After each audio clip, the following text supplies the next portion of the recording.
From Interfaith Alliance, this is State of Belief Radio. I'm your host, Reverend Welton Gaddy. Rarely does a week go by on this show that we don't talk about some manifestation of religion's encroaching on our secular society. As I take pains to explain on a regular basis, this doesn't come from a hatred of religion, but rather from a profound respect for religion. Something that is as important to countless Americans as their faith must not be corrupted and contaminated in the service of political or even cultural goals. And just as importantly, the essential rights of Americans to worship or not worship as their consciences dictate must be protected. Now, if you ever doubted the relevance, urgency, and importance of keeping on this week after week and year after year, your doubts will evaporate after reading a shocking new report from Political Research Associates titled Redefining Religious Liberty, the Covert Campaign Against Civil Rights. In it, author Jay Michaelson lays bare the well-organized, well-funded, and alarmingly effective campaign to fundamentally redefine the meaning of religious liberty. Michaelson presents case studies, facts, and figures, but just as important, he convincingly traces both the technique and the objective back through history and offers a future that would be unrecognizable to many of us who treasure the constitutional separation of church and state. Well, with that, I'm very pleased to welcome back to State of Belief Radio Jay Michaelson. Welcome, Jay. Pleasure to be here, Welton. Jay, this past week, you and I were at the same conference dealing with the subject of redefining religious liberty here in Washington, D.C. And because these kinds of events often are quiet on the one hand and cerebral on the other, I want you to start by telling us what happened. I mean, it was anything but quiet and just cerebral. What happened? Well, I think that's right. And one reason that happens is folks tailor their message to who they think is in the audience. And I think at that conference, there were some folks from a relatively conservative point of view who really kind of tried to play softball with their own positions and make them out to be much more reasonable than they actually are. And having just completed 6 months of research on this report that you mentioned, I just wasn't willing to let that happen. And so, we were told that the biggest encroachments, the biggest issues around religious liberty are people who just want to speak their mind, like the CEO of Chick-fil-A. But that's not true. The folks who were at that conference from the Beckett Fund, they're representing another company called Hobby Lobby, which doesn't want to just speak its mind, but impose its view on all of its employees and deny them the right to have insurance coverage for their contraception. So, I just wasn't willing to be spun in the way that the presenters wanted to spin it. And I think when they were confronted with some of their actual positions, the jig was up. Yeah, truth is a controversial thing. To be honest, it would be valuable to have you just read the entire paper here today, but time doesn't allow for that. So let me ask you just to summarize what you contend in this important report. Well, I think, a lot of folks, a lot of listeners, I'm sure, really value religious liberty as a central, fundamental constitutional value. And as you said, that's true as much for people of faith as for anyone else. The separation of church and state was meant to originally to protect the church, not the state, but to protect the church from the wilderness of the state.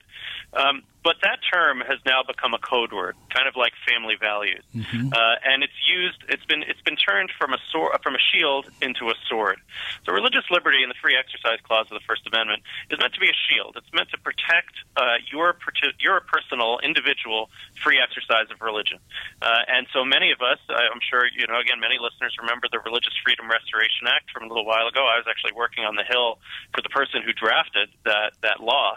That was meant, and it it passed 97-0 in the Senate for a reason, because it was meant to protect minority religions and religious practitioners from having their religious practices restricted by the government. It's a shield. But now it's been used as a sword. Now, religious liberty is being used by a small group of very conservative Catholic intellectuals and conservative evangelical political figures to impose one's own view on others and discriminate against other people. So, for example, I should be able, as a bully on a high school schoolyard, to quote-unquote express my disapproval of homosexuality in the form of bullying a gay teenager. Mm-hmm. Or in that case of Hobby Lobby, which I mentioned, I should be able, as the boss, to simply not cover any forms of health care, such as contraception, that I may deem to be objectionable. This is radically new. This is a change in how we understand religious liberty, and it's kind of playing the victim. It's a shift of who's really doing the discriminating, who's the victim, and who's the oppressor. Okay. I think most of us would say, if there's a bully and a kid being bullied, that the kid being bullied is really the victim. But in this conservative religious liberty rhetoric, it's the bully who's the victim if they're not allowed to express their opinion. It's the wedding photographer who's the victim if she's not allowed to discriminate against gay couples or potentially against couples of a different faith or a different ethnic group. Mm-hmm. And that really is worrisome, because for many of us who have fought for religious liberty for decades, we're seeing the very term be co-opted right in front of our eyes. Right. Well, you go way beyond what I'm afraid many of us get caught up in oftentimes, the immediate political and social implications of individual attempts to redefine religious freedom. And you rightly discuss, the historical origins of this strategy and how it came to be so prevalent today. I think it's very important you talk about that. Well, and this is an important part of our history that I think a lot of folks don't know. There's a myth that the so-called Christian right, that the political Christian right, came in response to Roe versus Wade and in response to the concern over abortion. But actually, as historian Randall Balmer has written about in two books, the Christian right was born in response to a different case, the Bob Jones University case, and that was a conservative evangelical college that had a racist admissions policy, and then it was later a racist housing policy, kind of segregation, and later a racist dating policy that blacks and whites couldn't date one another. And the IRS took away Bob Jones University's tax exemption. Notice they didn't tell them to stop their policy. They didn't stop them from doing what they were doing, but they took away their tax exemption as a result of these extremely offensive and racist policies. Mm-hmm. And the university fought back, claiming religious liberty or religious freedom. This same argument that is now being used to fight against women's rights and to fight against gay rights was used to fight against civil rights in the 1970s and the early 1980s. And Bob Jones University is still, all this time later, 35 years later, still a rallying cry for folks on the evangelical right. They still believe that case, which was decided eventually by the Supreme Court in 1983, that was wrongly decided, that Bob Jones should have still been able to go along with their tax exemption, even though they were violating public policy with those policies. So, it's an old argument that's been repurposed into a new space, and that's happened. I'll just one last point on that. The reason that Bob Jones University fled religious freedom in the 70s was they had already lost the moral battle about desegregation. This was one of the last bastions of segregation and institutionalized racism in that form. And today, we're seeing a very similar thing happen with regard to LGBT rights and LGBT equality. All of the data shows us that reasonable Americans, whether they're conflicted Christians or moderates or whatever their religious beliefs are overwhelmingly now in favor of same-sex marriage and of equal rights for LGBT Americans. And having lost that moral battle on the merits, they're now fighting the same political battle with this new language of religious liberty. Just like they did with segregation, they're now doing again when it comes to LGBT equality. Jay, that is such a thoughtful and insightful review of a whole lot of history, and I couldn't help but think as you were talking, several years ago, I became friends with, or maybe just an acquaintance with, a young man who was working with some of the grandfathers of the religious right.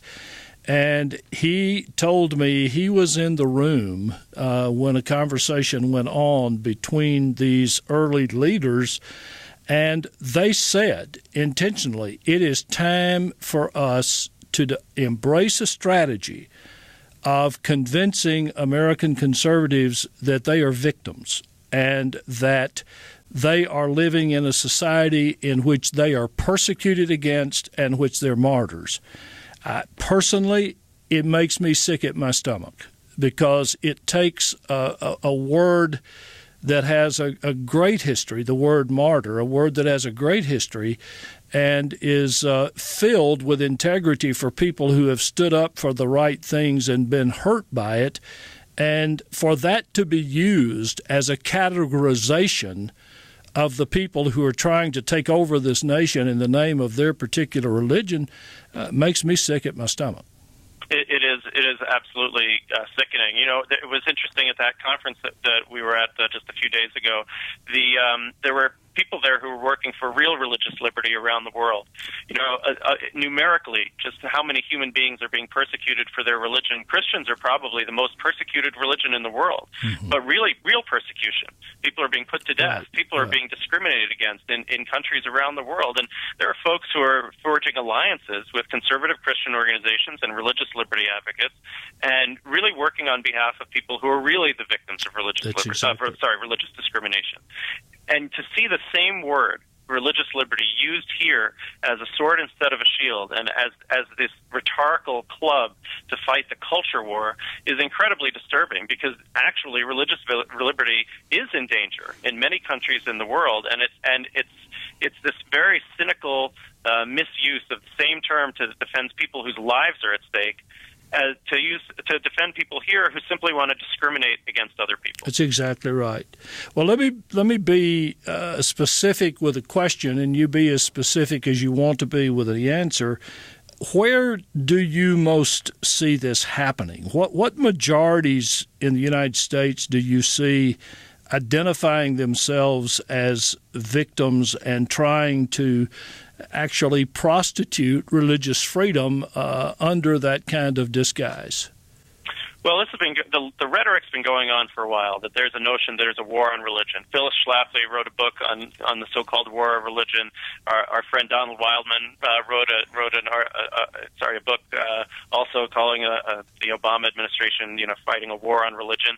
But what's disturbing is that it's not just those extremists anymore. At the vice presidential debate in November, Paul Ryan accused the Obama administration of waging a war against Catholic churches, Catholic hospitals, and Catholic charities.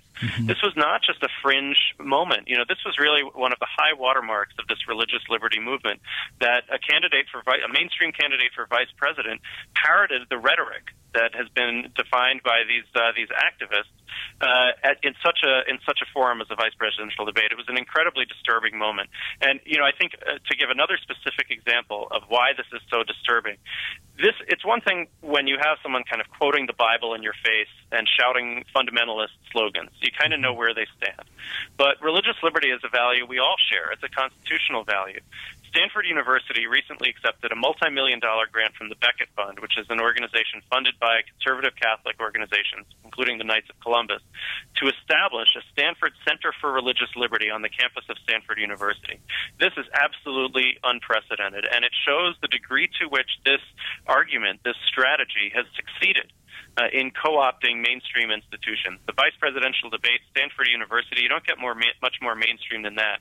And you would never see, for example, Stanford University create a pro-life center to rescue the unborn, or some other traditional family values center. This strategy is working where other strategies have failed. We have observed the coming together of evangelicals and the Catholic bishops around the issue of birth control in the HHS debate and mandate. But reading your report, it starts to seem possible that these two groups came together first around strategy, the strategy we're talking about, using religious liberty rhetoric, and only then around a particular issue. Do you think that's possible, or do you just know that's real? Well, that's happened. That's a matter of history. You know, we do have to go a little further back into history, but it used to be evangelicals thought that the anti-Catholicism in the evangelical church was enormous. Right. You know, they were the bitter enemies, and all kinds of horrible things were said about John F. Kennedy and about the Pope and about the Catholic Church. All of a sudden, in the 1970s, there was an alliance that was formed.